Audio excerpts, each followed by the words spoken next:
आप ये समझिए, गरीब जब तैयारी करता है, उसके माँ बाप अपना पेट काटते हैं कि बच्चा पढ़ लिख के कल उनका भविष्य बनेगा, उसको जब इस तरह से आप यहाँ लाठियां मारते, क्या बीतती है? जिस दिन अम्बेडकरवादी गुस्सा हो जाएगा, वो फिर इस सरकार को जो 24 में आ गई है, वो आने वाले चुनाव में ऐसा सबक सिखाएगा कि दोबारा पलट के नहीं देख पाओगे। कैसी कानून व्यवस्था है आपकी? सब कुछ है आपके पास, फिर भी जो है महिलाओं पर रेप नहीं रोक पा रहे, हत्या नहीं रोक पा रहे, गरीबों, दलितों, पिछड़ों, किसानों, मजदूरों की जान नहीं बचा पा रहे। किसान सुसाइड कर रहा है, नौजवान सुसाइड कर रहा है, डॉक्टर नहीं है, स्कूल में मास्टर नहीं है, और कोई भर्ती ऐसी नहीं जिसका पेपर लीक नहीं होता है। तो देश किस तरफ जा रहा है और इसमें नौजवानों का भविष्य क्या है? दिल्ली में क्या हुआ बच्चों के साथ कल? उनकी सुरक्षा की जिम्मेदारी क्या है? वो आए तो बनने थे IAS IPS और बन क्या गए, लाशें बन के गए। यहाँ से कोई ध्यान नहीं दे रहा है, किसी की नजर नहीं है। अमीरों का 16 लाख करोड़ रुपए माफ हो सकता है, कॉर्पोरेट टैक्स का घटाकर लाखों करोड़ रुपए का चूना सरकारी खजाने को लगाया जा सकता है, पेट्रोल डीजल के दाम 10 गुना एक्साइज ड्यूटी बढ़ाई जा सकती है। तो गरीबों को सरकार पैसा क्यों नहीं दे सकती? सरकार का सबका साथ का विकास का नारा लगभग वो असत्य महसूस होता है। बड़ी बड़ी बातें होती है, इधर भी अच्छे लोग हैं, इधर भी अच्छे लोग हैं, लेकिन अच्छाई तब होगी जब जमीन पर भी कुछ काम दिखाई देगा।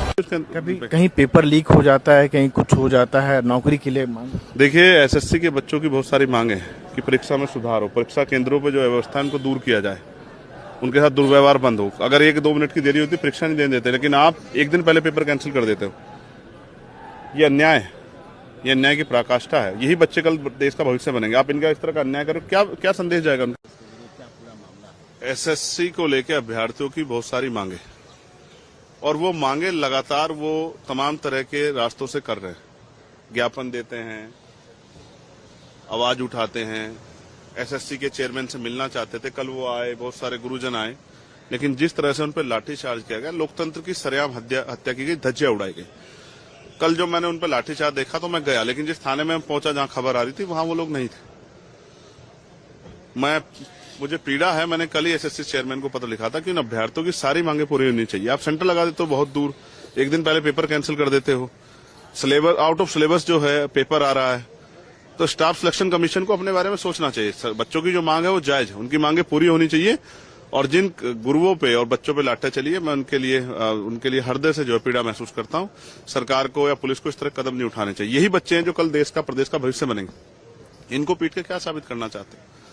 मैं स्पष्ट कहना चाहता हूं, हम SSC के बच्चों के साथ खड़े, और SSC में सुधार नहीं हुआ, परीक्षा में सुधार नहीं हुआ, तो जो लड़ाई लड़नी पड़ेगी लड़ेंगे, आंदोलन करना पड़ा करेंगे। और कहीं भी लाठियों को उसके खिलाफ आंदोलन करते हम है ना उन लाठियों खाने के लिए। ये हम नेताओं की जिम्मेदारी है, जिन पे युवा भरोसा करते हैं कि हम उनकी लाठी है, वो की लाठी खाएंगे, हम लड़ेंगे। हम पुलिस और उनके बीच में खड़े हैं।